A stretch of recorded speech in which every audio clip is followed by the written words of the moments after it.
नमस्कार, मैं हूं आपके साथ मयंक। देखिए, एक बहुत बड़ी खबर आई है कि B-2 बॉम्बर में एक साथ बैठकर उड़ते दिखाई दिए डोनाल्ड ट्रंप और बेंजामिन नेतन्याहू। जी हां, B-2 बॉम्बर यानी अमेरिका का वो प्लेन जिसने ईरान में, नतांज में, फोर्दो में और इस्फहान में न्यूक्लियर ठिकानों पर बम बरसाए थे, बंकर बस्टर बम बरसाए थे। अब उसी B-2 बॉम्बर में बैठे, एक साथ बैठे दिखाई दिए डोनाल्ड ट्रंप और नेतन्याहू। आपको भी आश्चर्य हो रहा होगा कि ये कैसे हुआ। देखिए, अब इस वीडियो की हकीकत देखिए। जो तस्वीरें आप देख रहे हैं, इसकी हकीकत हम आपको बताते हैं। इजराइल में बेंजामिन नेतन्याहू के ऑफिस ने, इजराइल के प्राइम मिनिस्टर के ऑफिस ने एक वीडियो रिलीज किया है और उस वीडियो में B-2 बॉम्बर उड़ता दिखाई दे रहा है और उसमें डोनाल्ड ट्रंप और बेंजामिन नेतन्याहू कॉकपिट में पायलट की जगह बैठे दिखाई दे रहे हैं। देखिए, आप इन तस्वीरों को देखिए। दोनों ने काला चश्मा पहना हुआ है। B-2 बॉम्बर फ्लाई करता दिख रहा है, नीचे कुछ बिल्डिंग्स भी दिख रही हैं और नेतन्याहू और डोनाल्ड ट्रंप कॉकपिट में बैठ के दोनों एक दूसरे की तरफ भी देख रहे हैं। इस तरह का वीडियो रिलीज़ किया गया है। अब आप सोचते होंगे कि इसका मकसद क्या है, तो इसका मकसद ये है कि शायद ऐसा कहा जा रहा है कि नेतन्याहू की तरफ से ईरान को धमकी देने की कोशिश की गई है, एक प्रकार की वार्निंग देने की कोशिश की गई है कि आने वाले नए साल पर एक बार फिर जो है वो ईरान पर हमले हो सकते हैं। पिछले 10 दिनों के अंदर नेतन्याहू की तरफ से तीसरी बार वार्निंग दी गई है ईरान को और 29 तारीख को, 29 दिसंबर को मिलने जा रहे हैं नेतन्याहू डोनाल्ड ट्रंप से और मुलाकात होगी। और बताया जाता है इस मुलाकात का मकसद ही यही है कि ईरान का क्या करना है, ईरान के साथ जो है उसके मिसाइल प्रोग्राम्स को कैसे रोकना है। मिसाइल प्रोग्राम से जो है वो इजराइल जो है वो परेशान है बहुत बुरी तरह से। इजराइल ये चाहता है कि कैसे मतलब नेतन्याहू डिस्कस करना चाहते हैं ट्रंप से कि कैसे ईरान के मिसाइल प्रोग्राम को रोका जाए। अब तो ICBM भी बना ली है। कैसे जो है उसके न्यूक्लियर प्रोग्राम को रोका जाए, कैसे जो है वो खामेनेई साहब को जो है उनको मनाया जाए, कैसे ईरान को जो है वो प्रतिबंध उसमें लगाने के बावजूद नहीं रुक रहा है। इन सब मुद्दों पर चर्चा करने के लिए नेतन्याहू ट्रंप से मिलने जाना चाहते हैं और उसके पहले ये वीडियो रिलीज हो गया है जिसमें B-2 बॉम्बर में दोनों बैठे दिखाई दे रहे हैं।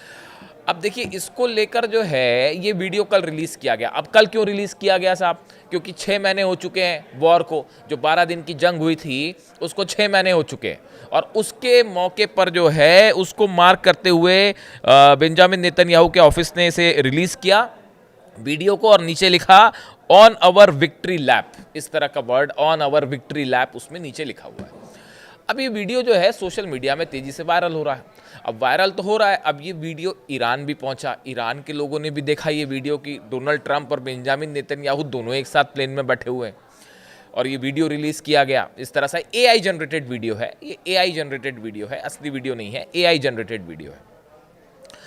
तो अब इसको लेके बड़ी अजीबोगरीब प्रतिक्रियाएं आ रही हैं। पहली बात तो जब ये ईरान वीडियो पहुंचा तो कई लोगों ने मुझसे भी ये बात कही ये वीडियो देखने के बाद। और ईरान के अगर आप देखें वहाँ से जो रिएक्शन आ रहे हैं तो ईरान के लोग ये कह रहे हैं कि आप ये AI वाला B-2 बॉम्बर वाला वीडियो तो दिखा रहे हैं नेतन्याहू, लेकिन क्या आप फतेह 2 मिसाइल वाला वीडियो भूल गए? क्या आप खुर्रम शहर वाला जो मिसाइल गिर रही थी इजराइल पर, क्या आप वो वीडियो भूल गए? क्या आप जो है वो सेजिल मिसाइल जब गिर रही थी, क्या वो उसके आप वीडियो भूल गए? जो गदर मिसाइल और दूसरी मिसाइल्स, बैलिस्टिक मिसाइल्स, ईरान की लंबी फहरिस्त है और जो दे दनादन गिर रही थी, क्या हम वो अपने वीडियो भी रिलीज़ कर दें? इस तरह की बातें ईरान की तरफ से कही जा रही हैं। सोशल मीडिया में ऐसी चर्चाएं हो रही हैं, इसके जवाब देने की बात हो रही है। तो देखिए, ये एक एस्पेक्ट है उसका कि ईरान के लोग कह रहे हैं कि आप हमें B-2 बॉम्बर की याद दिलाते हैं, हम आपको याद दिला देते हैं कैसे ईरान की मिसाइलें गिर रही हैं और क्या उसे भूल गए आप।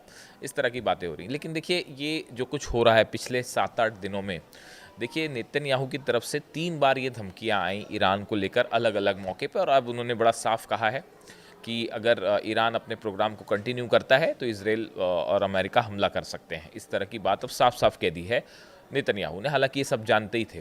अब उसके बाद ये मिलने जा रहे हैं ट्रंप से। इसके बाद ये माना जा रहा है कि ये बात तो तय है कि नए साल की शुरुआत मिडिल ईस्ट के लिए अच्छी नहीं होने वाली है। ये संकेत ठीक नहीं मिल रहे और ईरान इसके लिए पूरी तरह से तैयार है।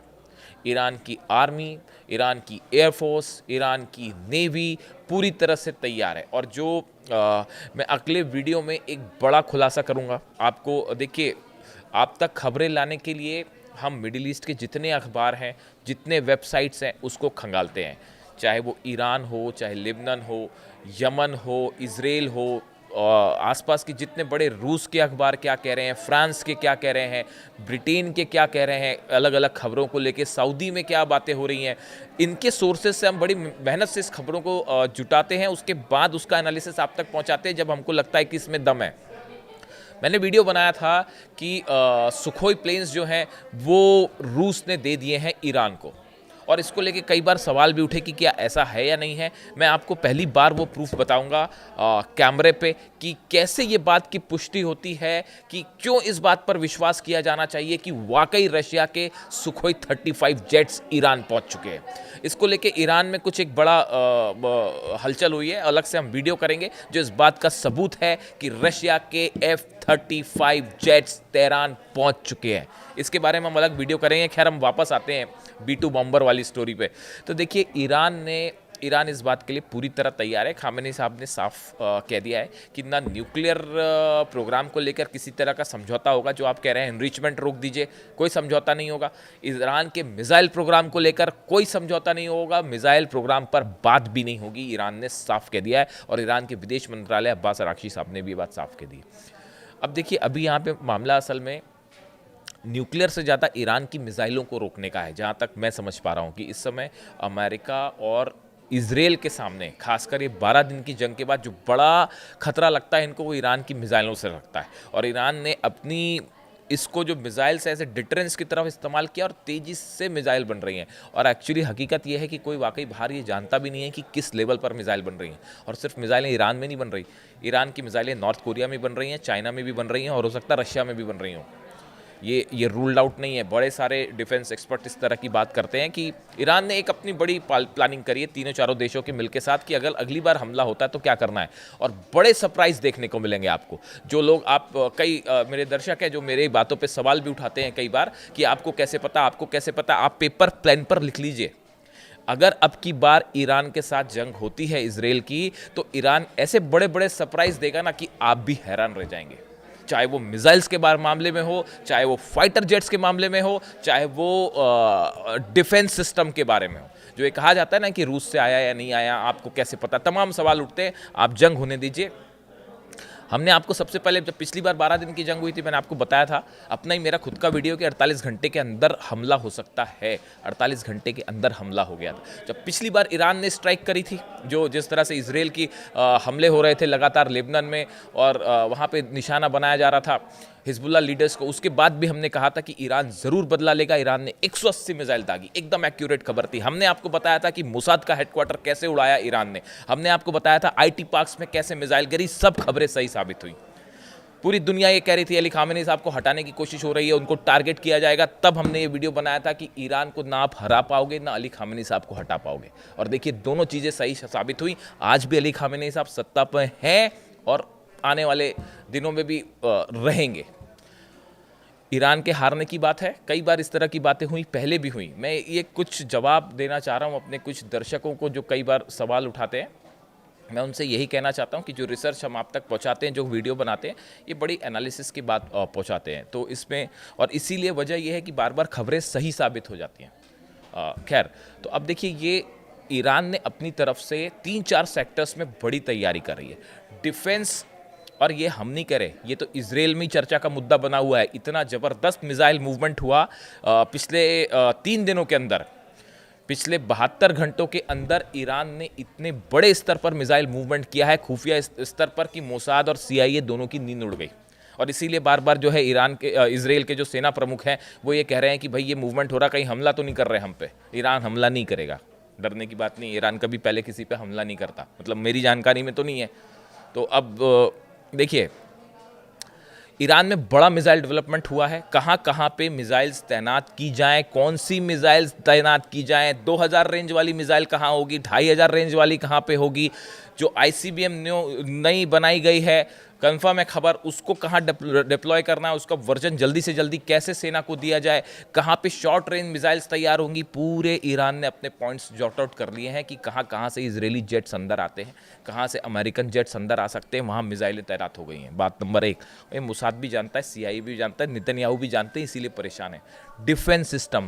डिफेंस सिस्टम को लेकर कोई शक नहीं होना चाहिए कि ईरान के पास नया मिसाइल डिफेंस सिस्टम पहुंच चुका है। पूरे दुनिया भर के एक्सपर्ट से मान के चल रहे हैं, कोई आके ऐसा ऐलान नहीं करेगा कि हाँ हमने खरीद लिया डिफेंस सिस्टम, अब हम आपको गिरा देंगे। Nobody will tell that. तो वो देखिए, इसको लेके कई बार सवाल उठते हैं, लेकिन आप हकीकत देखिए, बड़े लेवल पर मिसाइल डिफेंस सिस्टम ईरान में तैनात किए गए हैं। बात नंबर 2, ड्रोन को लेकर भी मैं एक अलग से वीडियो बना दूंगा। नई एडवांस ड्रोन्स जो पिछली बार जिनसे हमला किया ईरान ने इसराइल पर जो तबाही मची, उससे कहीं बेहतर और एडवांस ड्रोन्स तेजी से डेवलप किए हैं ईरान ने।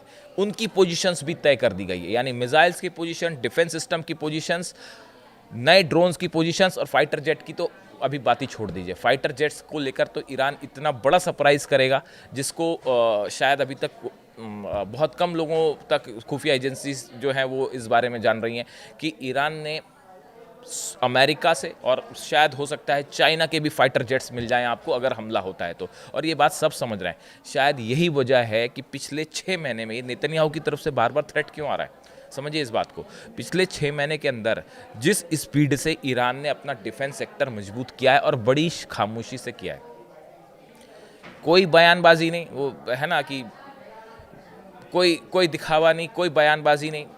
उन्होंने बस अपनी इस बात पर वो कायम रहे कि हम आपकी शर्तों पर बात नहीं करेंगे, हम जो है वो आपके दबाव में नहीं आएंगे, हम अपना मिसाइल प्रोग्राम नहीं रोकेंगे, हमारा सॉवरेन स्टेट है, हम एक इंडिपेंडेंट देश है, हम अपनी पॉलिसी खुद तय करेंगे।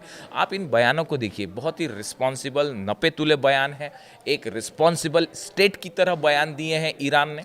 और कोई इस तरह की बातें नहीं हुई कि इसको तबाह कर देंगे, उसको उड़ा देंगे, ऐसा कुछ नहीं किया। ये ही एक साइन है इस बात का कि एक जिम्मेदार मुल्क की तरफ जो है ईरान का जो रुख है वो एक जिम्मेदार मुल्क की तरह है। और यही वजह है कि ईरान को बड़ी रिकग्निशन मिली है इंटरनेशनल स्टेज पर। कल यूनाइटेड नेशंस में मैंने वीडियो बनाया आपको, कैसी ज़बरदस्त बहस हुई अमेरिका और ईरान के एम्बेसडर के बीच में न्यूक्लियर प्रोग्राम को लेकर, और ईरान ने करारे जवाब दिए और उस बात को लेकर कोई फैसला नहीं किया। यूनाइटेड नेशंस के कई देश जो पहले शायद ईरान के अगेंस्ट थे, आज वो भी सोचने को मजबूर हैं कि हाँ भाई ये जो बात हो रही है वो सही बात कह रहा है ईरान। तो इसलिए देखिए, कुल मिला के की बात यह है कि ये जो नई थ्रेट्स आ रही हैं इसराइल की तरफ से, ये बड़ा इशारा कर रही हैं कि नए साल में क्या होने वाला है। और 2026 शायद 2025 से भी ज़्यादा वॉर भरा, युद्ध भरा देखने को मिले मिडिल ईस्ट से, जो कि ऑफकोर्स एक अच्छी खबर नहीं होगी। इस पूरे हालात पे हमारी नज़र बनी रहेगी और इससे जुड़ा जो भी अपडेट होगा हम आप तक पहुंचाएंगे। नेतन्याहू ट्रम्प से मिलने जा रहे हैं, वहाँ क्या मूवमेंट होता है, क्या बातें होती हैं, उसको लेकर भी जो भी अपडेट होगा आप तक पहुंचाएंगे। प्लीज़ कमेंट करिए, बताइए आपको वीडियो कैसा लगा। Thank you so much.